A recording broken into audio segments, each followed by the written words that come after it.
বিসমিল্লাহির রহমানির রহিম। আসসালামু আলাইকুম এভরিওয়ান। আজকে আমি মাত্র 5 মিনিটে এত মজাদার একটি নাস্তার রেসিপি শেয়ার করব, যেটা নাকি তৈরি করার পর আপনি নিজেই কিন্তু ভাগে পাবেন না।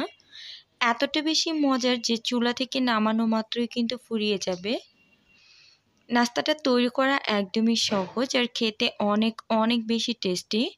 বিকালের নাস্তায় এরকম মুচমুচে গরম গরম নাস্তা থাকলে আর তো কোনো আর কথা না বাড়িয়ে চলে যাচ্ছি মূল রেসিপিতে। আশা করি অনেক অনেক ভালো লাগবে। নাস্তা তৈরি করার জন্য আমি এখানে নিয়েছি চিংড়ি মাছ। আমি চিংড়ি মাছগুলোকে আগে থেকে ধুয়ে পরিষ্কার করে এরপর শিল পাটার মধ্যে এগুলোকে বেটে নিয়েছি। তবে আপনারা চাইলে কিন্তু পানি ছাড়া এটাকে ব্লেন্ডারে ব্লেন্ড করে নিতে পারেন। এখন দিয়ে দিব এর মধ্যে ডাল বাটা। আমি এখানে প্রায় 1 কাপ পরিমাণে খেসারির ডাল প্রায় 2 ঘন্টার মতো ভিজিয়ে রেখে এরপর শিল পাটার মধ্যে বেটে নিয়েছি। এখন দিয়ে দিব এর মধ্যে 1 কাপ পরিমাণে পেঁয়াজ কুচি, দিয়ে দিব স্বাদ মতো কাঁচামরিচ কুচি। ঝালটা অবশ্যই পরিমাণ মতো কমিয়ে বাড়িয়ে এখানে ব্যবহার করতে পারবেন।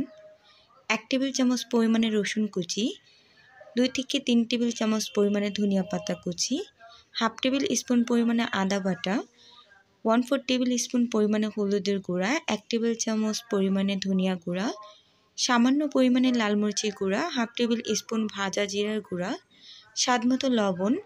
এরপর সবগুলো উপকরণ খুব ভালোভাবে হাতের সাহায্যে মিক্স করে নিব। যদি কোনো কারণে এই মিশ্রণটা একটু বেশি নরম হয়ে যায় তাহলে কিন্তু আপনাদের হাতের কাছে যদি বেসন থাকে এখানে সামান্য পরিমাণে বেসন ব্যবহার করতে পারেন, অথবা হাতের কাছে যদি বেসন না থাকে আটা অথবা ময়দা ব্যবহার করতে পারেন। তবে খুব বেশি পরিমাণে আটা ময়দা ব্যবহার করা যাবে না, এতে করে খেতে ভালো লাগবে না। চেষ্টা করবেন ডাল অথবা চিংড়ি মাছ বাটার সময় অথবা ব্লেন্ডারে ব্লেন্ড করার সময় খুব বেশি পানি ব্যবহার না করার জন্য। এতে করে কিন্তু এই মিশ্রণটা অনেকটা টাইট থাকবে। যদি এই মিশ্রণটা খুব বেশি পাতলা হয় অথবা খুব বেশি নরম হয় তাহলে তেলের সাথে দিলে আপনার ভাজতে একটু সমস্যা হবে। এখন এগুলোকে ভেজে নিচ্ছি। ভাজার জন্য তেলটাকে অবশ্যই খুব ভালোভাবে গরম করে নিতে হবে। গরম হওয়ার পর এর মধ্যে হাতের সাহায্যে একটু চেপটে করে এগুলোকে দিয়ে দিচ্ছি। যখন নাস্তাগুলোর এক পাশে খুব সুন্দর কালার চলে আসবে ঠিক তখন এগুলোকে উল্টিয়ে দিব। নাস্তাগুলো দেওয়ার সাথে সাথে নাড়াতে যাবেন না, এতে করে কিন্তু এগুলো ভেঙে যেতে পারে। নাস্তাগুলো তৈরি করা কিন্তু একদমই সহজ আর খেতে অনেক বেশি মজার।